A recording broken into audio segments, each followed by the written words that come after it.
Welcome back to this video. My name is Rafi Yakub right here, and in today's video I'm going to show you on how to check your Itel phone full specification. So let's see. But before we dive into the tutorial, if you find this tutorial useful and you are following into this channel, remember click on that subscribe, turn on the notification bell for more useful tutorial like this. So with that being said, let's get started. Alright, so the very first thing you need to do is to simply head over to your phone settings. So I'm going to simply click on settings right here. Then the next thing you need to do is to simply scroll down all the way down and make sure you navigate to system at the bottom side right here. Just look for system. So click on that and it's take you right here. Now from the top right here, you have screen to be 6.5 inch, your battery capacity 5000, the camera, front camera is 5M and the rear camera is 8M.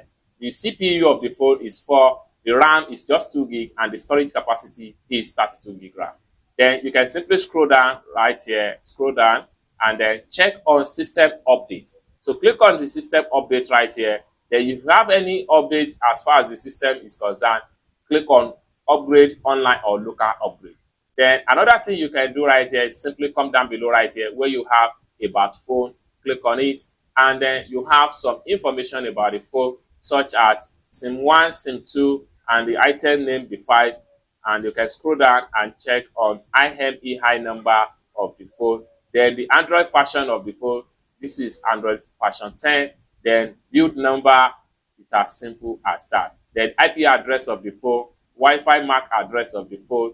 This is how best to check full specification of your Itel device without any stress. I hope you really got value for this video. If you find this video useful, give this video a big like, and also remember to subscribe to the channel for more useful tutorial like this. Thank you so much for watching, and I hope to see you in my next video. Bye for now.